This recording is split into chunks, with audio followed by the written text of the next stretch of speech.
ప్రార్థన చేసుకుని ఉదయకాలపు కుటుంబ ప్రార్థన మనం ప్రారంభించుకుందాం. దేవాతి దేవుడు మరి గత రాత్రి కాల సమయంలో చక్కటి విశ్రాంతిని అనుగ్రహించి వేకుజామునే మరి మనల్ని సజీవులుగా లేపి మరి ఉదయకాల సమయంలో ఆయన సన్నిధి భాగ్యాన్ని, ఆయన సన్నిధి కాంతులను ప్రకటన గ్రంథం 13వ అధ్యాయం ద్వారా మనకు అనుగ్రహించిన పరలోకమందున్న కన్న తండ్రికి క్రీస్తు ప్రభుల వారి పేరట కృతజ్ఞతలు తెలుపుకుంటూ మరి ఈ సమయంలో ప్రార్థన చేసుకుని నేటి ఉదయకాలపు కుటుంబపు ప్రార్థనలో మనందరం ముందుకు వెళ్దాం. మన మధ్యలో ఉన్నటువంటి కుమారుడు మోషేబాబు ప్రార్థనతో మరి ఉదయకాలపు కుటుంబపు ప్రార్థన మనం ప్రారంభించుకుందాం. మహాగరుడు మహోన్నతుడు మా ప్రియాపాలకు తండ్రి, మీ ఘనమైన వంతమైన శ్రేష్టమైన నామానికి వేలాది వందల చుద్దులు స్వాతంత్రం చెల్లించుకున్నాం తండ్రి. ఇదిగోండి తండ్రి, పదకాల స్థలంలో తండ్రి, వేగురమి తండ్రి, మీ సన్నిధి భాగ్యం, మీ సన్నిధి కాంతులు మా మీద ప్రకాశం చేసినందుకు మీకు వేలాది చుద్దులు స్వాతంత్రం చెల్లించుకున్నాం తండ్రి. ఇదిగోండి తండ్రి, పదకాల స్థలంలో తండ్రి, వేగురమి తండ్రి, ఇదిగోండి ప్రకటన గ్రంథము తండ్రి 13వ అధ్యాయం తండ్రి. మేము చదువుతుండగా, నేర్చుకునిపోతుండగా, తెలుసుకునిపోతుండగా తండ్రి, విన్నట్టు వర్తమానం తండ్రి, మా హృదయాన్ని పాలన మీద రాసుకుని చక్కటి భాగ్యం మాకు తెచ్చింది తండ్రి. రకాల తండ్రి, మా స్థానిక సంఘాలు జ్ఞాపకం చేసుకుంటున్నాం తండ్రి. ఓజరు పడిన స్థానిక సంఘాలు దేని శాంతి ఖర్చు కాబట్టి తండ్రి. ఇదిగోండి తండ్రి, ఈరోజు తండ్రి మీ కుమారు యొక్క మరణ దినంలో తండ్రి, మేము ఆత్మతోనూ సత్యంతోనూ ఆరాధించుకుని చక్కటి భాగ్యం మాకు తెచ్చింది తండ్రి. ఇంకోటి తండ్రి, కలిసిన రోగులుగా ఉన్న తినాలు ముట్టి సత్తుబాను తండ్రి. ఈ ప్రార్థన మా ప్రేమ కుమారుడు మా ప్రేమ యేసుక్రీస్తు నామములో ఈ ప్రార్థన మీకు సమర్పించాను మా ప్రియపాలకు తండ్రి. ఆమేన్. విజయశాలిని ప్రార్థన. వాళ్ళకు మా గడతనే గడిచిన కానీ మీరు తీసుకున్నాం తండ్రి. ఉదయకాలం వేగురమైతే నీ సన్ని భాగ్యం, మీ సన్నిధి కాదు మా ప్రాణం మీరు తీసుకున్నాం తండ్రి. ఉదయకాలం వేగురమైతే నీ పాసల కొడుకుని మాకు భాగ్యం మీరు తీసుకున్నాం తండ్రి. ఉదయకాలం తండ్రి ప్రకటన అవుతండి 13వ అధ్యాయం తండ్రి. మేము చదువుతున్నా నేర్చుకోవచ్చు కదండి, నేర్చుకోవచ్చు కదండి, విని విడిచే కాడదని మార్పులు రాసుకుని చేయండి. ఈ ఉదయకాల సాయంత్రం మా ప్రేమ సహాయం జ్ఞాపం చేసుకున్నది. ఓదురు వైద్యకి ఇక్కడ సహాయం కాపాడుతాను. వాక్యాన్ని కోసం బియ్యాలు రావాలి కానీ కూడా కుటుంబాన్ని కూడా దేవాను.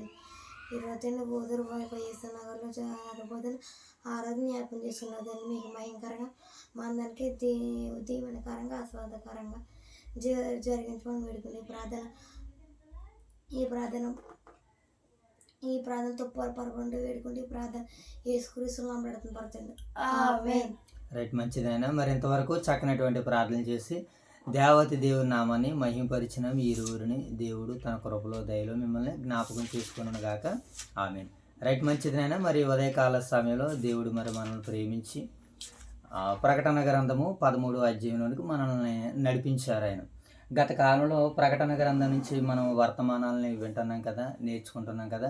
మొదటి అధ్యాయం నుంచి ఇప్పటి వరకు దేవుడు అనేకమైనటువంటి మర్మయుక్తమైనటువంటి సంగతులని ఆయన మనకి బోధించారు.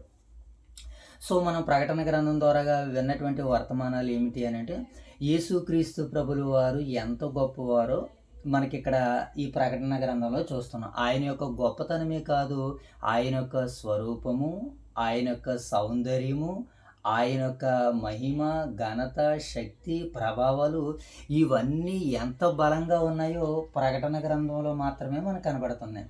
సో ఈ ప్రకటన గ్రంథంలో ఆయన గూర్చినటువంటి వర్ణన, తండ్రినటువంటి దేవుని గూర్చినటువంటి యొక్క గొప్పతనము యోహాను గారు మరి ప్రకటన గ్రంథం ద్వారాగా మనకి పొందుపరిచారు. సో మొదటి అధ్యాయంలో మనం చూసినటువంటి వర్తమానము సంఘాల్లో ఉన్నటువంటి సమస్యలన్నింటినీ కూడా ఆ రూపుమాపడానికి సంఘంలో ఉన్నటువంటి వాటిని అన్నిటినీ కనుక ఇలా ఈ ప్రకటన గ్రంథం ద్వారా దేవుడు మరి మనకి సంఘాలలో ఉన్నటువంటి లోపాలని, సమస్యల గురించి మాట్లాడుతూ ఈ మైనర్ ఆసియాలో ఉన్నటువంటి 7 సంఘాలకి ఈ మాటలను అందించమని యోహాను గారికి మరి దర్శనంలో చూస్తున్నట్లుగా మనకు కనబడుతుంది ఈ భాగంలో. సో ఇక మొదటి సంఘం ముందుగా మనం ఏ సంఘం చూసాము? ఏపీసీ సంఘం. ఈ ఏపీసీ సంఘానికి ఉన్నటువంటి సామర్థ్యం ఏమిటి? ఒక్కసారి మనం ఏపీసీ సంఘానికి ఉన్నటువంటి సామర్థ్యాన్ని చూసినప్పుడు, నీ క్రియలను, నీ కష్టమును, నీ సహనమును నేను ఎరుగుదును.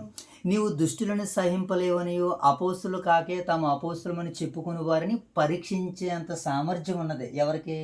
ఏపీసీ సంఘానికి. అంటే ఇంత సామర్థ్యం ఉన్నది అంటే ఎదుటివారు సత్య సంబంధులు, అబద్ధికులు తెలియజేయడానికి చాలా సహనం కావాలి, చాలా ఓర్పు కావాలి. అయితే ఓర్పు ఉంది, సహనం ఉంది, సామర్థ్యం ఉంది. అయితే ఏపీసీ సంఘానికి ఏం లేదని చెప్తున్నాడు ఆయన? జస్ట్ ఏం లేదు, చిన్నది ప్రేమ వదిలేసావు నువ్వు అని అంటున్నాడు. ఏం వదిలేసావు అని చెప్తున్నాను నేను. Very good. మొదట నీకుండిన ప్రేమను వదిలేతువని నీ మీద తప్పు ఒకటి మోపవలసింది. జస్ట్ ఒకే ఒకటి ఏంటి, వాళ్ళకి ఒకే ఒక తప్పు ఉంది, ప్రేమ అనేటువంటిది ఒకటి తప్పు ఉన్నదని, ఆ తప్పు ఆ లోపాన్ని దిద్దుకోవాలని మొదటి సంఘాన్ని హెచ్చరించినట్లుగా మనం చూస్తున్నాం. ఇక రెండవ సంఘాన్ని ఆయన ఏమని హెచ్చరిక చేస్తున్నాడు? రెండవ సంఘం అనేది పెరగమ సంఘం. ఏటమ్మా? క్షమించండి, స్మరణ సంఘం. ఇప్పుడు స్మరణ సంఘం దేవుని దృష్టికి ఎలా ఉందంటే, నీ శ్రమను నీ దరిద్రతను నేను ఎరుగుదును, అయినను నీవు ధనవంతుడివే. ఏమండి, నీ శ్రమను నీ దరిద్రతను నేను ఎరుగుదును అన్నాడు. కనుక ఈరోజు మనము కూడా దేవుని కొరకు బ్రతుకుతున్నప్పుడు మన దరిద్రత మన శ్రమలు కూడా దేవుడు గుర్తిస్తాడు. సో ఆ రోజు స్మరణ సంఘం పరిస్థితి కూడా ఎలా ఉందంటే ఇలాగుంది, నీ శ్రమను నీ దరిద్రతను నేను చూస్తాను కనుక నీకు 10 దినముల వరకు ఇంకా నీకు శ్రమలు కలుగుతాయి, నువ్వు మరణం వరకు నమ్మకంగా ఉండు, నేను నీకు జీవ కిరీటాన్ని ఇస్తానన్నాడు. కొంచెం రెండో సంఘంలో ఏం కనపడుతుందంటే వీళ్ళు బలహీనత ఏం కనపడడం లేదు, క్రీస్తు కొరకు వీళ్ళు నిలబడినట్లుగా మనకు కనపడుతుంది రెండో సంఘం. ఇక మూడో కొంచెం బెటర్ సంఘంగానే కనపడుతుంది. బెటర్ ఇది కొంచెం కాదు, బెటర్ సంఘంగా మనకు కనపడుతుంది. సో ఇక మూడో సంఘాన్ని మనం చూస్తున్నాడు పెర్గమ సంఘం. పెర్గమ సంఘం కూడా ఎలా ఉందని చెప్తున్నాడు. ఏమండి 13వ వచనం మనం చూసినప్పుడు, సాతాను సింహాసనం ఉన్న స్థలములో నీవు కాపురమునుచున్నావని నేను ఎరుగుదును, మరియు సాతాను కాపురమున్న స్థలములో నా యందు విశ్వాసయుండి నన్ను గూర్చి అంతిపైన వాడు మీ మధ్య చంపబడిన దినముల్లో నీవు నా నామమును గట్టిగా చేపట్టి నా యందలి విశ్వాసమును వీడలేదని నేను ఎరుగుదును, అయినను నేను నీ మీద తప్పు ఒకటి మోపవలసి ఉంది అన్నాడు. ఎవరి మీద? పెరగమ సంఘంతో నేను నీ మీద తప్పు ఒకటి మోపవలసి ఉన్నది. ఇంతకీ ఏంటి ఈ సంఘం చేస్తున్నటువంటి తప్పును మనం చూసినప్పుడు, ఏమండి, అవేవనగా విగ్రహములకు బలి ఇచ్చిన వాటిని తినినట్లును, అంటే దేవుడు చెప్పకూడని వాటిని వీళ్ళు బోధిస్తూ వాటిని అనుసరిస్తూ ఉన్నారని నీ మీద ఆ తప్పు ఒకటి నేను మోపాను కనుక ఈ తప్పుని ఈ లోపం నువ్వు ఏం చేయాలి? సరి చేసుకోవాలి. అప్పుడప్పుడు అంటారు నీ వస్త్రాలు బాగోలేదు కదా కవర్ చేసుకోవాలంటాం, నీ తల బాగోలేదు కదా కాంత కవర్ చేసుకోరంటాం. మరలా రొటీన్ చేసుకుని మనం కవర్ అయిపోయి మరలా వారిలో మనం కలిసిపోతూ ఉంటుంటాం, అవును కదా. అలాగే ఇక్కడ దేవుడు కూడా ఈ సంఘాలను ఆ రీతిగా హెచ్చరిస్తున్నాడు. ఇక 4వ సంఘాన్ని మనం చూసినప్పుడు 4వ సంఘము తుయతైర సంఘం. ఈ సంఘం కూడా ప్రభు దృష్టికి ఎలా ఉందనంటే, ఏమండి ఈ సంఘం ఎలా ఉందనంటే అంటున్నాడు ఇక్కడ, నీ క్రియలను నీ ప్రేమను నీ విశ్వాసమును నీ పరిచర్యను నీ సహనమును నేను ఎరుగుదును. ఈ సంఘం కూడా చాలా సామర్థ్యం ఉంది. ఏ సంఘానికి? అది తుయతైర సంఘానికి. అయితే ఈ సంఘం నీ సహనమును నేను ఎరుగుదును, నీ మొదటి క్రియల కంటే కడపటి క్రియలు చాలా బెటర్గా ఉన్నాయి, చాలా బాగున్నాయి బాబా అని అన్న. అప్పుడప్పుడు చూడండి, కార్యారంభం కంటే కార్యాంతం బాగుండాలంటారు కదా. అలాగే ఈ తుయతైర సంఘం కూడా అలాగే ప్రారంభం కంటే ముగింపు చాలా గొప్పగా ఉన్నది. అయినా 20వ వచనం అంటున్నాడు, ఏమంటున్నాడు చూడండి, అయినను నీ మీద తప్పు ఒకటి మోపవలసిన్నది. అంటే తప్పులు మోపే సంఘాలు ఏం కనపడుతున్నాయి? పెరగమ సంఘము, తుయతైర సంఘము. ఈ 2 సంఘాల మీద ఆయన ఏం మోపుతున్నాడంటే తప్పులు మోపుతున్నాడు. కానీ ప్రారంభం కంటే వారు ముగింపు చాలా బాగుంది, కానీ అయినా నీ మీద నేను తప్పు ఒకటి మోపుతున్నాను. ఎందుకంటే వీళ్ళలో ఉన్నటువంటి లోపాలు ఏంటి? వీళ్ళు ఏం చేస్తున్నారంటే వ్యభిచార సంబంధమైనటువంటి విగ్రహాలకు సంబంధించినటువంటి వాటిని వీళ్ళు బోధిస్తున్నారట.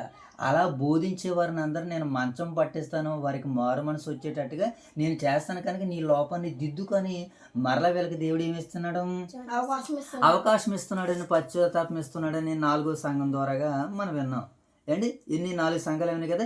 ఇక 5వ సంఘాన్ని మనం చూసినప్పుడు సార్దిస్ సంఘం. ఏంటైనా ఈ సార్దిస్ సంఘం కూడా ఎలాగుంది? నీ క్రియలను నా దేవుని ఎదుట సంపూర్ణమైనవిగా నాకు కనబడలేదు అన్నాడు. అంటే వీళ్ళు చేసేటువంటి సేవ దేవుని దృష్టికి ఎలా లేదట? సంపూర్ణంగా లేదు. కనుక నేను నిన్ను ఏం చేయాలనుకుంటున్నానంటే, ఏమంటే నీ క్రియలు నువ్వు జాగరూకుడివై ఉన్నావు కనుక నీవు ఎలాగో ఉపదేశం పొందుతావో మరలా జ్ఞాపకం చేసుకుని ఆ ఉపదేశాలను నువ్వు అనుసరించు. లేకపోతే ఏం చేస్తానంటున్నాడు తెలుసా? లేకపోతే ఏమని చేస్తానంటున్నాడు? నిన్ను నీ తప్పుదన్ను సరి చేసుకోవాలి. కనుక నీలో కూడా ఈ సార్దీస్లో కూడా ఎలా వంటి వారు ఉన్నారంటే తమ వస్త్రాలను అపవిత్రపరచుకోలేనటువంటి వారు కొందరు ఉన్నారు, వారు అర్హులు అని అంటున్నాడు. సో సార్దీస్ సంఘాన్ని కూడా మరి ఎలా హెచ్చరించినట్లు కనబడుతుంది. ఎన్నో సంఘం అది? 4వ సంఘం. ఇక 5వ సంఘాన్ని మనం చూసినప్పుడు ఏమండి 6వ సంఘం ఫిలదెల్ఫియా సంఘం. ఏంటనేది? ఇప్పుడు ఈ ఫిలదెల్ఫియా సంఘం కూడా దేవుని దృష్టికి ఎలా ఉందంటే, నీ క్రియలను నేను ఎరుగుదును, నీకున్న శక్తి కొంచెమైనను నీవు నా నామమును నా వాక్యమును గైకొని ఎరగననలేదు, ఇదిగో తలుపుని ఎదుటి ఉంచాను, దాన్ని ఎవ్వడ కూడా తీయలేడు, దానిని ఎవ్వడో వేనేరడు అని ఈ సంఘానికి చాలా గొప్ప ఆధిక్యతనిచ్చాడు. ఏంటి ఆ సంఘం? ఫిలదెల్ఫియా సంఘం. దేవుని దృష్టికి అది ఎలా ఉందంటే, నీ క్రియలు నేను ఎరుగుదును, నీకున్న శక్తి కొంచెమైనా సరే నీ సామర్థ్యానికి మించి చేసావు. యేసుక్రీస్తుల వారు ఆరాధన చేస్తున్నప్పుడు యెరూషలేము దేవాలయంలో అనేకులు కానుకలను అర్పించారు, అనేకులు కానుకలు వేశారు. కానీ ఒక విధవరాలు ఏం చేసింది? తనకున్న శక్తి కొంచెమైనా సరే తనకున్న దాంట్లో అంతా ఇచ్చేసింది. చూసారా? అలాగే ఫిలదెల్ఫియా సంఘం కూడా మరి అలా ఉందని ఫిలదెల్ఫియా సంఘాన్ని చాలా ప్రశంసిస్తున్నాడు. ఇక చివరిగా లవోదికయ సంఘంతో ఏమన్నాడు చూడండి, నీ క్రియలను నేను ఎరుగుదును, నీవు చల్లగానైనా వెచ్చగానైనా లేవు కనుక నా నోటి నుంచి ఉమ్ము వేసేస్తాను, నువ్వు చాలా జాగ్రత్తగా ఉండాలి, ఎందుకంటే నువ్వు దరిద్రుడువు, నువ్వు దిక్కుమాలిన వాడువు. ఏమంటే అయినా సరే అని నేను ధనవంతుడు ధనవృద్ధి చేసుకున్నాను, నువ్వు గొప్పలు చెప్పుకుంటున్నావు కనుక నీ గొప్పలన్నీ ఏమంటే ఏమైపోతాయి, నీ గొప్పలన్నీ పాడైపోయే అవకాశం ఉంది కనుక నువ్వు ఏం చేయాలంటే జాగ్రత్తగా నా నోటి నుంచి ఉమ్మి వేసేయాలనుకున్నాను కనుక నువ్వు ఏం చేయాలంటే నీవు ధనవృద్ధి చేసుకున్నట్లు అగ్నిలో పుటం వేయబడిన బంగారమును నీ దిశముల సిగ్గు కనబడకుండానట్లు కాటుకుని నా యొద్ద కొనుక్కోమంటున్నాడు, ఇంకా నేర్చుకోమంటున్నాడు, ఇంకా తెలుసుకోమంటున్నాడు. ఎవరిని? లవోదికయ సంఘాన్ని. సో ఇలా ఈ సంఘాలన్నింటినీ యేసుక్రీస్తుల వారు, పరిశుద్ధాత్ముడు, మరి యోహాను గారు ఈ రీతిగా హెచ్చరించినట్లుగా మనము ఈ 1-2 అధ్యాయాలు చూసాం.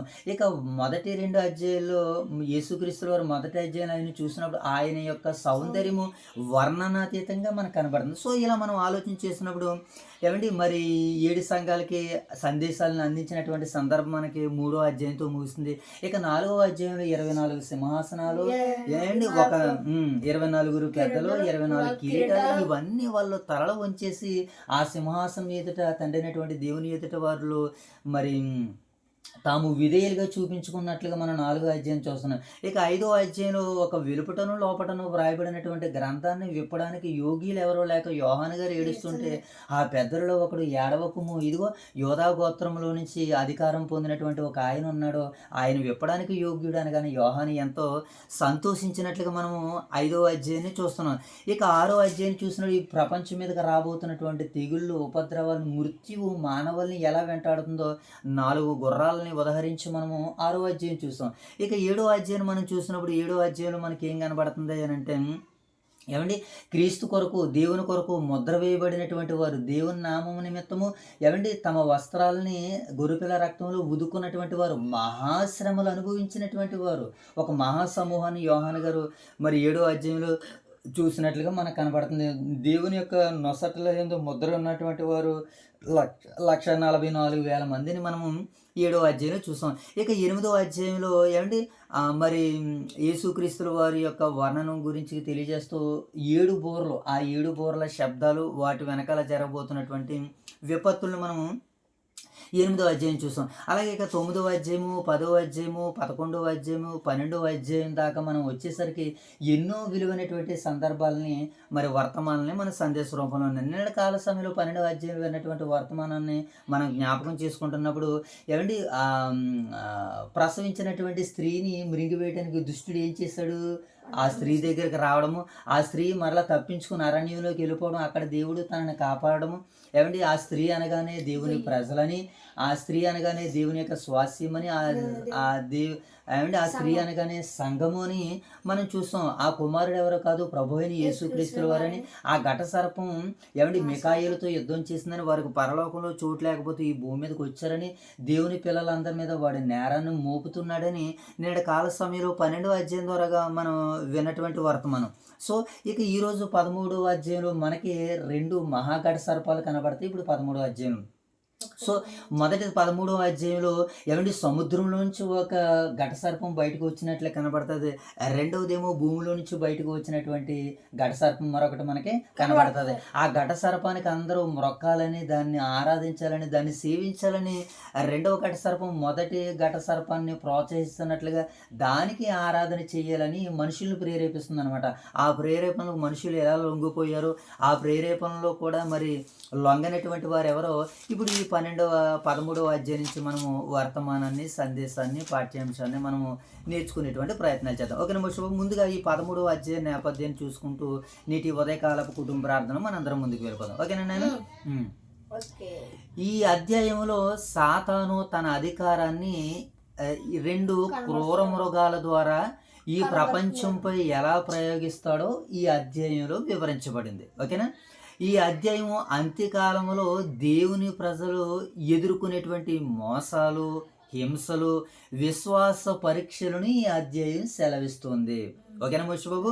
ఇక ఈ ప్రకటన గ్రంథం 12వ అధ్యాయంలో నిన్న మనం 12వ అధ్యాయంలో సాతాను పరలోకంలో ఏం చేశాడంటే వాడు ఓడిపోయాడు. వాడు ఓడిపోతూ ఏం చేశాడు, భూమిపై పడవేయబడినటువంటి తర్వాత స్త్రీ అనగా దేవుని ప్రజలు మరియు ఆమె సంతానంపై కోపంతో యుద్ధం చేయడానికి వాడు పరలోకం నుంచి భూమి మీదకు త్రోయబడ్డాడు. ఇప్పుడు 13వ అధ్యాయంలో ఆయన యొక్క సమూహాన్ని నాశనం చేయడానికి సాతాను 2 క్రూర మృగాలను ఉపయోగిస్తున్నట్లుగా మనకు కనబడుతుంది. ఓకేనా? మొదటి మృగం ఏంటంటే సముద్రంలో నుంచి పైకి వస్తుంది అనమాట. ఆ భాగాన్ని మనం చదువుతాం. రెండవ భాగంలోనేమో రెండవ మృగము భూమిపై నుంచి వస్తుంది. వీటి వెనక ఉన్నటువంటి నీతిని ఈ అధ్యాయం మనకి సెలవిస్తుంది కనుక ఇప్పుడు మొదటి భాగాన్ని మనం చూద్దాం. ఇప్పుడు నేపథ్యాన్ని ముగించుకుని సారాంశంలో మొదటి భాగాన్ని మనం చూసినప్పుడు సముద్రంలో నుంచి వచ్చినటువంటి మృగం ఏంటైనా మొదటి 10 వచనాలు ఈ భాగాలు మనకు కనబడతాయి. ఇప్పుడు సముద్రంలో నుంచి పైకి వచ్చినటువంటి ఆ మృగానికి 7 తలలు ఉన్నాయట. ఎన్ని మోషబాబు? 10 కొమ్ములు కలిగినటువంటి మృగము సముద్రంలో నుంచి బయటికి రావడాన్ని యోహాను గారు చూస్తున్నారనమాట. సాతాను దానికి తన శక్తి, సింహాసనం, అధికారాన్ని ఇచ్చాడు. ఇప్పుడు పడద్రోయబడినటువంటి ఆల్రెడీ అపవాది ఉన్నాడు కదా, ఆ అపవాది ఈ సముద్రంలో నుంచి వచ్చినటువంటి ఘట సర్పానికి ఏమి ఇచ్చాడట, దానికి శక్తి ఇచ్చాడట, సింహాసనము, అధికారాన్ని ఇచ్చాడు. ఈ అధికారాన్ని బట్టి, సింహాసనాన్ని బట్టి, శక్తిని బట్టి ఏం చేస్తుందంటే ప్రపంచ ప్రజలందరూ దానిని ఆశ్చర్య కలిగించే ఆరాధన జరిగించాలని ఈ ఘట సర్పం మానవుల్ని ఏం చేస్తుంది, ప్రోత్సహిస్తున్నట్లుగా మనకు కనబడుతుంది. అదే దేవునికి విరుద్ధంగా మాట్లాడుతుంది. ఇది ఏం చేస్తుంది దేవునికి? ఈ క్రూర మృగము, సముద్రంలో నుంచి వచ్చినటువంటి మృగము దేవునికి వ్యతిరేకంగా మాట్లాడుతుంది. ఇక పరిశుద్ధులతో యుద్ధం కూడా చేస్తుంది. ఎన్నాళ్ళు అంటే 42 నెలలు అనగా 3 సంవత్సరాలన్నర అధికారంతో పనిచేస్తుంది. ఎవరు? ఈ ఘట సర్పము, సముద్రంలో నుంచి వచ్చినటువంటి ఆ ఘట సర్పం. చూద్దాం ఇప్పుడు 13వ అధ్యాయము మొదటి భాగాలు మనం చదువుదాం. మొదటి నుంచి 10 వచనాలు చదువునాను. మరియు 10 కొమ్ములను 7 తలలను గల యొక్క క్రూర మృగము సముద్రములో నుండి పైకి వచ్చేటి చూసితిని. దాని కొమ్ముల మీద 10 కిరీటములను, దాని తలల మీద దేవదూషణకరమైన పేర్లును ఉండెను. నేను చూసిన మృగము చిరతపులిని పోలి ఉన్నది. దాని పాదములు ఎలుగుబంటి పాదములు వంటివి, దాని నోరు సింహపు నోరు వంటిది. ఎలాంటిదంటమా? దానికి ఆ ఘట సర్పము తన బలమును, తన సింహాసమును, గొప్ప అధికారమును ఇచ్చెను. దాని తలలలో ఒక దానికి చావు దెబ్బ తగిలినట్టుండెను. అయితే ఆ చావు దెబ్బ మానిపోయిను గనక భూజనులందరూ మృగము వెంట వెలుచు ఆశ్చర్యపడుచుండిరి. ఆ మృగమునకు అధికారం ఇచ్చినందున వారు ఘట సర్పమునకు నమస్కారము చేసిరి. ఘట సర్పానికి ఏం చేశారట? మరియు వారు ఈ మృగముతో సాటి అయిన వాడు ఎవడు, దానితో యుద్ధము చేయగలవాడెవడు అని చెప్పుకొనుచు ఆ మృగమునకు నమస్కారము చేసిరి. డంబపు మాటలను, దేవదూషణ మాటలను పలుకు ఒక నోరు దానికి ఇవ్వబడును. దానికి ఇవ్వబడి నోరేటినా? దేవదూషణుడు. డంబపు మాటలు అంటే దేవుణ్ణి దూషించేటువంటి మాటలు, దానికి ఒక నోరు ఇవ్వబడింది. మరియు 42 నెలలు తన కార్యము జరపని అధికారము దానికి ఏర్పాటాయను. కనుక దేవుని దూషించినట్లు ఆయన నామమును, ఆయన గుడారమును, పరలోక నివాసులను దూషించుటకును అది తన నోరు తెరచెను. 7వ వచనం. మరియు పరిశుద్ధులతో యుద్ధము చేయను వారిని జయింపను దానికి అధికారం ఇవ్వబడును. ప్రతి వంశము మీదను, ప్రతి ప్రజ మీదను, ఆయా భాషలో మాట్లాడే వారి మీదను, ప్రతి జనవాసు మీదను అధికారము దానికి ఇయ్యబడును. భూనివాసులందరూ అనగా జగదుత్పత్తి మొదలుకొని వధింపబడిన గొర్రెపిల్ల యొక్క జీవగ్రంథమందు ఎవరు పేరు వ్రాయబడదో వారు ఆ మృగమునకు నమస్కారం చేయుదురు. అంటే ఈ మృగాన్ని అనుసరించేవారు, ఈ మృగాన్ని నమస్కరించేవారు, ఈ మృగాన్ని ఆరాధించేవారు ఎవరైనంటే ఇదిగో దేవుని పేరు జీవ గ్రంథంలో ఎవరికైతే ఉండదో, అంటే దేవునిని ఎరగని వారే క్రూర మృగం దగ్గరికి వెళ్తారు. మరి దేవుని ఎరిగిన వారు ఏం చేస్తారు? క్రీస్తుని ఆరాధిస్తారని ఈ భాగంలో మనకు కనబడుతుంది. ఓకేనా? ఇప్పుడు ఎవడైనను చెవిగలవాడైతే వినుగాక. ఎవడైనను చెరపట్టవలనని ఉన్న ఎడల వాడి చెరలోనికి పోవును. ఎవడైనను ఖడ్గము చేత చంపబడిన ఎడల వాడు ఖడ్గము చేత చంపబడవలను. ఈ విషయంలో పరిశుద్ధుల ఓర్పును విశ్వాసమును కనబడును. ఈ విషయంలో పరిశుద్ధుల ఓర్పు విశ్వాసమును కనబడును. ఏమంటే ఈరోజు క్రీస్తు కొరకు బ్రతకడం అంటే అది సాధారణమైనటువంటి విషయం అయితే, అది సాధారణమైనటువంటి విషయం అయితే కాదు. అది చాలా కష్టంతో కూడుకున్నటువంటిది. కరువులు వస్తాయి, ఆటంకాలు వస్తాయి, రోగాలు వస్తాయి, వ్యాధులు వస్తాయి, బాధలు వస్తాయి, శ్రమలు వస్తాయి, కష్టాలు వస్తాయి, కన్నీళ్ళు వస్తాయి. వాటిని అన్నిటినీ తిరిగి తట్టుకుని క్రీస్తు కొరకు నిలబడిన వాడే క్రైస్తవుడు. సో వీటిని అన్నిటిలో నుంచి దుష్టుడు ఏం చేస్తారంటే మనల్ని ప్రేరేపించి పురుకొల్పి, ఇదిగో నువ్వు దేవుణ్ణి అంగీకరించావు, క్రీస్తుని నమ్ముకున్నావు, సంఘానికి వెళ్ళావు, నువ్వు ఏం అనుభవిస్తున్నావు, అసలు ఈ లోకంలో ఉన్న నీ జీవితం ఎంత, నీ బ్రతుకెంత, నువ్వు దేవుని కొరకు బ్రతకడంలో నీ ఆనందాన్ని ఆవిరి చేసుకుంటున్నావు, నీ సంతోషాన్ని పాడు చేసుకుంటున్నావు, నీ విలాసాలు నీ స్వేచ్ఛనంతా కూడా పాడు చేసుకుంటున్నావు. కనుక నా దగ్గరికి వచ్చేసే నీ విలాసాలకి సోకులకి సరదాలకి నేను నీకు వెల్కమ్ పలుకుతున్నాను. వెల్కమ్ ప్లీజ్ మై సన్ అని దుష్టులు మనల్ని ఆహ్వానిస్తూ ఉంటుంటాడు. కనుక ఈ విషయంలో విశ్వాసులు పరీక్షలను ఓర్పును తేటపరచబడినని మొదటి భాగంలో ఈ క్రూర మృగం ద్వారాగా దేవుడు మనకి అందిస్తున్నటువంటి శుభ సమాచారం. సో ఇక రెండో భాగంలో చూద్దాం. 11 నుంచి 18 వచనాలు. భూమిలో నుండి వచ్చినటువంటి మరొక మృగము. ఇది ఎక్కడి నుంచి వస్తున్నాను? మొదటి మృగం ఎక్కడి నుంచి వచ్చింది? Very good. ఇప్పుడు చూద్దాం రెండో మృగం. గొర్రె పిల్ల వలె 2 కొమ్ములు కలిగి ఉందట. ఇది భూమిలో నుంచి వస్తున్నటువంటి మృగము. ఓకేనా? ఘట సర్పముతో మాట్లాడుతుందట. ఇది ఏం చేస్తుంది? మొదటి అది అపవాదితో ఘట సర్పంతో మాట్లాడుతుంది. మొదటి మృగాన్ని ప్రజలు ఆరాధించేలా చేస్తుంది. ఇది రెండోది వచ్చి ఏం చేస్తుంది? మొదటి దానిని ప్రజలందరూ కూడా ఆరాధించాలి. మొదటిది ఎక్కడి నుంచి వచ్చింది? సముద్రంలో నుంచి వచ్చినటువంటి ఆ ఘట సర్పాన్ని మీరు ఆరాధించాలని మానవాళికి ఈ రెండవ ఘట సర్పం బోధిస్తున్నట్లుగా మనకి కనబడుతుంది. గొప్ప సూచక్రియలు చేస్తుంది. ఎందుకు? ఆ మొదటి దాన్ని ఆరాధించాలని. ఏమండి? అగ్ని ఆకాశం నుంచి దింపుతుందట. ఇది ఏం చేస్తుంది? అంత శక్తి ఉందేంటి దీనికి? కానీ అంత శక్తి ఉండేటట్టుగా మనుషులు ఏం చేస్తూ ఉంటుందంటే భ్రమపరుస్తూ ఉంటుంటుంది. హిప్నటిజం ఉన్నది కదా, కళ్ళకి కనికట్లు అంటారు కదా, మనకు కనపడుతూ ఉంటుండ. మనం చూస్తుండగానే సూప్లేట్లు మింగేస్తాడు, నోట్లోకి బేళ్ళు మింగేస్తాడు, నోట్లోంచి లింగాలను బయటికి తీసుకుని వస్తాడు. కారణం ఏంటి? ఇవన్నీ ఏంటి? హిప్నటిజం, ఉన్నది లేనట్టుగా చూపించడం. దుష్టుడు కూడా ఏం చేస్తాడంటే అగ్ని ఆకాశంలో నుంచి దింపడము. ఏమండి? మృగ విగ్రహాన్ని తయారు చేస్తుందన్నమాట. ఈ మృగం ఏం చేస్తుంది? ఒక విగ్రహాన్ని తయారు చేస్తుంది. కొనుటికైనను అమ్ముటికైనను మృగము మీద ముద్ర తప్పనిసరిగా ఉండేటట్టుగా చేస్తుంది. మృగము యొక్క సంఖ్య 666. అనగా దీనిని ఒక మాటలో చెప్పాలనంటే మనకి ఇది డబ్బుగా, కాగితముగా, ఇప్పుడు మన దగ్గర ఉన్నటువంటి డబ్బులు ఉన్నాయి కదా, 500 నోటు ఉంది, 100 నోటు. ఈ నోట్లన్నీ మీద దాని ముద్ర ఉంటుంది. ఇప్పుడు వాస్తవానికి మనకి చూపించాలి. ఇప్పుడు మనకి నోట్ల మీద దాని ముద్ర ఉంటుంది కదా, నోట్ల మీద దాని ముద్ర ఉంటుంది. క్రూర మృగం ముద్ర ఉంటుంది. 10 రూపాయల నోటు మీద ఉంటుంది అనమాట. 3 సింహాలని. ఇది వరకు ఈ క్రూర మృగాల సంఖ్య మనకి దాటి మీద కనబడుతుంటుంది. ఆ మధ్యకాలంలో చాలా మంది దైవసేవకులు దీని గురించినటువంటి వివరణ ఇచ్చారు. సో ఇప్పుడు రెండవది ఎక్కడి నుంచి వస్తుందో మనం చూద్దాం. 11వ వచనం నుంచి చదువునాను. మరియు భూమిలో నుండి మరి ఒక క్రూర మృగం పైకి వచ్చి చూసితిని. గొర్రెపిల్ల కొమ్ము వంటి 2 కొమ్ములు దానికి ఉండును. అది ఘట సర్పం వలె మాట్లాడుచుండును. అది ఆ మొదటి క్రూర మృగమునకున్న అధికారము శాస్త్రలన్నీ దాని ఎదుట చేయబడుచున్నవి. మరియు చావు దెబ్బ తగిలి బాగుపడి ఉన్న ఆ మొదటి మృగమునకు భూమియో దానిలో నివసించు వారును నమస్కారం చేయనట్లు అది బలవంతం చేయుచున్నది. ఈ రెండవది ఏం చేస్తుంది? మొదటి దానిని బలవంతం చేస్తుంది. ఇప్పుడు 13వ వచనం. అది ఆకాశం నుండి భూమికి మనుషులు ఎదుట అగ్ని దిగువచ్చినట్లు గొప్ప సూచనను చేయుచున్నది. కత్తి దెబ్బ తినియు బ్రతికిన ఈ క్రూర మృగమునకు ప్రతి మృగమును చేయవలెనని అది భూనివాసులతో చెప్పుచు ఆ మృగము ఎదుట చేటుకు తనకి ఇయ్యబడిన సూచనలు అన్న భూనివాసులు ఏం చేస్తున్నది? మోసపుచ్చుచున్నది. మరియు ఆ మృగం యొక్క ప్రతిమ మాట్లాడినట్లును ఆ మృగం యొక్క ప్రతిమకు నమస్కారము చేయని వారిని హతము చేయనట్లును ఆ మృగం యొక్క ప్రతిమకు ప్రాణమిచ్చుటికై దానికి అధికారము కూడా ఇవ్వబడింది. దేనికి? ఈ రెండవ మృగానికి.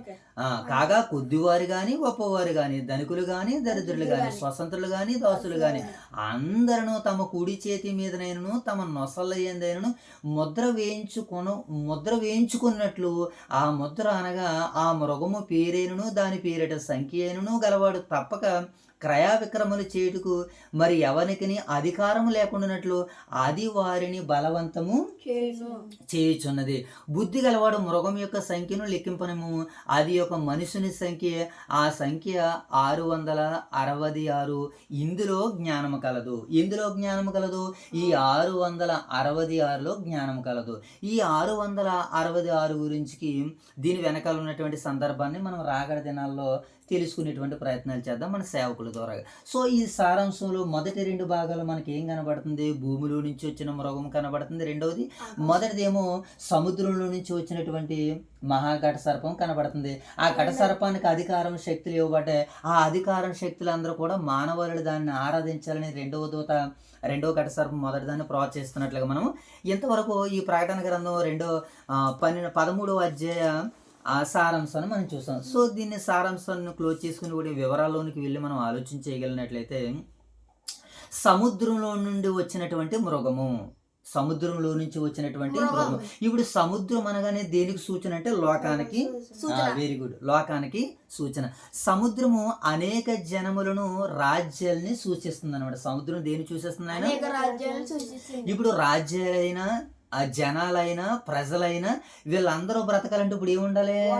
జేబులు ఏముండాలి? నోట్లు ఉండాలి, డబ్బు ఉండాలి. డబ్బు ఉంటేనే కదా రాజ్యాలైనా ప్రజలైనా కట్టబడగలరు. ఇప్పుడు ఈ డబ్బు మీద మృగం వేసి ఈ మృగం యొక్క ఆకారంతో మానవాళ్ళని ఏం చేస్తుంది? ఇప్పుడు సాతానుడు ఏం చేస్తాడు? అందరినీ డబ్బులో ముంచేశాడు. అందుకని మీరు సిరికిని దాసునికి దేవునికి దాసులుగా ఉండలేరు.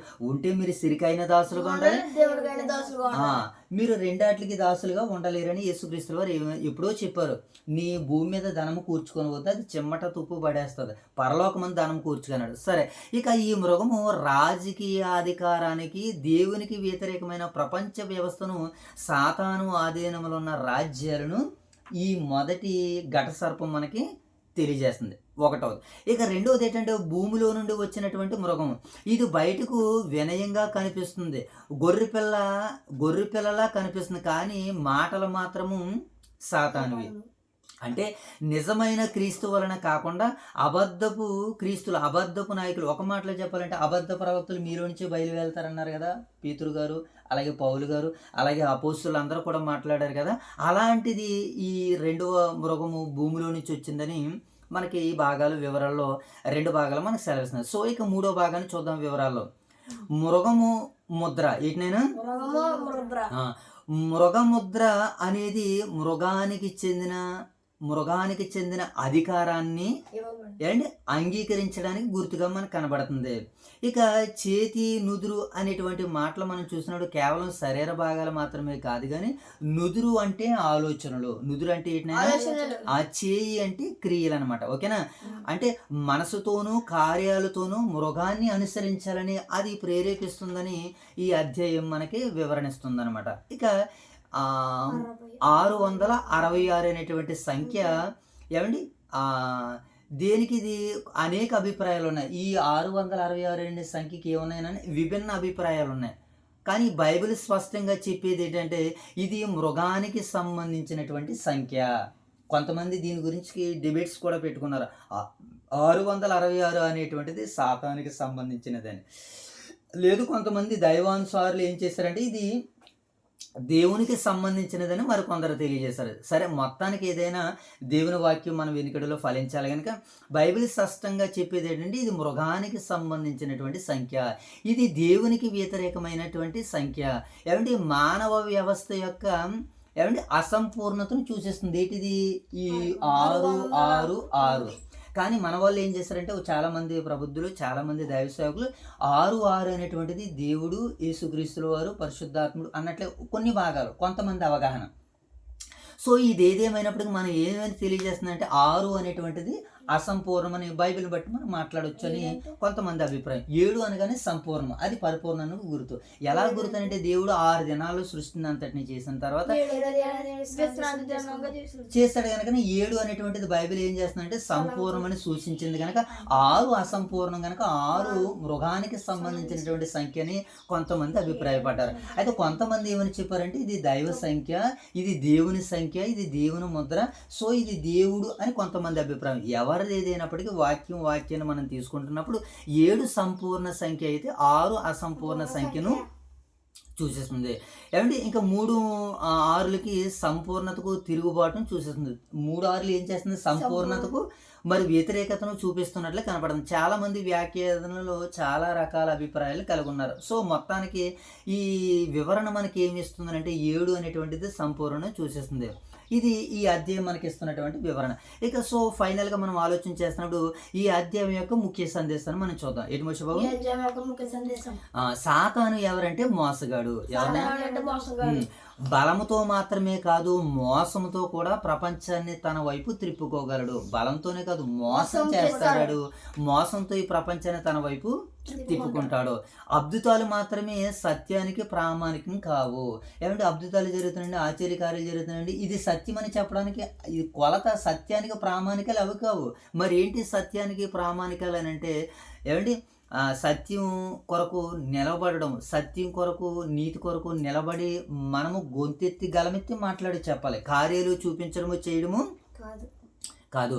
అండ్ అబద్ధ ప్రవక్తలు కూడా అద్భుతాలు సూచక్రియలు చేశారు, అలాగని వారిది సత్యం అని అంటామా? కాదు. ఏది సత్యం అని అంటే నీతి నిమిత్తం నిలబడేవారే సత్యం. సో ఈ అద్భుతాలు మాత్రమే సత్యానికి ప్రామాణికం కావని మనము ఈ అధ్యాయంలో మనకి సందేశాన్ని ఇస్తుంది. ఇక దేవుని ప్రజలకు సహనం అవసరం. ఏంటి మోషే బాబు? ఇప్పుడు ఈ 13:10లో మనకి పరిశుద్ధుల సహవాసము విశ్వాసమును మనకి ఇక్కడ కనబడుతుందని 13 అధ్యాయం 10 వచనంలో మనకు కనబడుతుంది. ఓకేనా? అంటే దేవుని ప్రజలకు ఏముండాలి మోసే? సహనం అవసరము. దేవుని స్థానంలో మరి ఏదైనా ఆరాధించడం విగ్రహ ఆరాధనతో సమానం అవుతుంది. ఏమవుతుంది మోషే బాబు? దేవుని స్థానంలో మరి ఏదైనా ఆరాధించడానికి వీలు లేదని మనకి ఈ అధ్యాయం సెలవిస్తుంది. ఇక ఏమంటే ఆర్థిక ఒత్తిడి వచ్చిన విశ్వాసము వీడిపోకూడదు. ఆర్థిక ఒత్తిడి వచ్చిన మన విశ్వాసం ఏమవ్వకూడదు మోషే బాబు? వీడిపోకూడదు.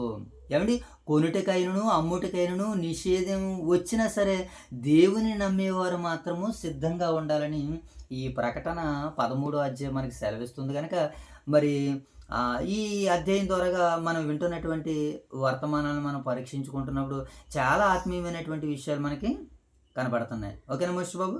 సో మరి ఇది ఈ అధ్యాయానికి సంబంధించినటువంటి మాటగా మనం అర్థం చేసుకుని మరి ఎంతవరకు వినిపించినటువంటి ఈ మాటలో దేవుడు మన అందరి వినికిడిలో ఫలింపజేయాలని వేడుకుందాం. ఓకే, ఇక చివరిగా ఆత్మీయ పాటలు అండి. సరే, ఇక చివరిగా మనము ప్రార్థన చేసుకుని నేటి ఉదయకాల కుటుంబ ప్రార్థన మనం ప్రారంభించుకుందాం, ముగించుకుందాం. చదివాను. ఇంతవరకు మనం చక్కటి వర్తమానం తెలియజేసిన దైవజనుల ప్రత్యేకంగా తెలియజేసుకుంటూ ప్రార్థన చేసుకుని నేటి ఉదయకాల కుటుంబ ప్రార్థన ముగించుకుందాం.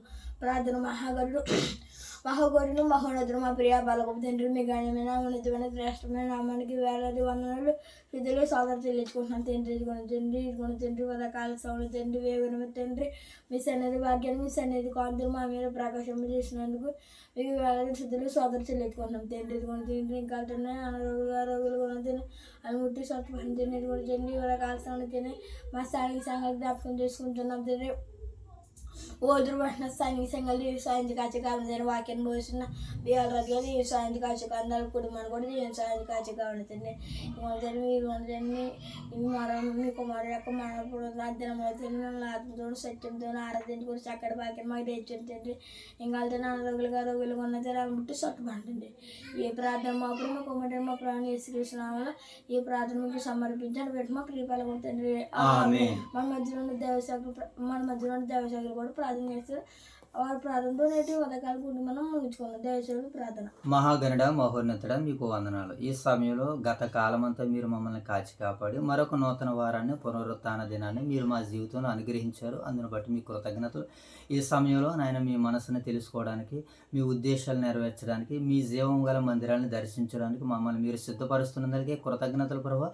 ప్రతి ఒక్కరూ పరిశుద్ధులుగా సంపూర్ణులుగా మీ సన్నిధానంలో తండ్రి, మీ సన్నిధాన వర్తుల్లో నిలబడి ప్రభావ వారి పాపాలను, వారి యొక్క నాయన తండ్రి అపవిత్రతను కడుగుకుని ప్రభావ మీ కొరకు పవిత్రంగా జీవించగలిగే భాగ్యాన్ని మాలో ప్రతి ఒక్కరికి దయచేయమని వేడుకుంటూ, మరి ఈరోజు జరగబోతున్నటువంటి ఆరాధనలో తండ్రి నాయన మీరు మాత్రమే మహిమ ఘనత ప్రభావాలు పొందుకోమని వేడుకుంటూ, మరి ఈరోజు ఆరాధన చేస్తున్నటువంటి బిడ్డలని కుటుంబాలని దీవించి ఆశీర్వదించి కాచి కాపాడండి.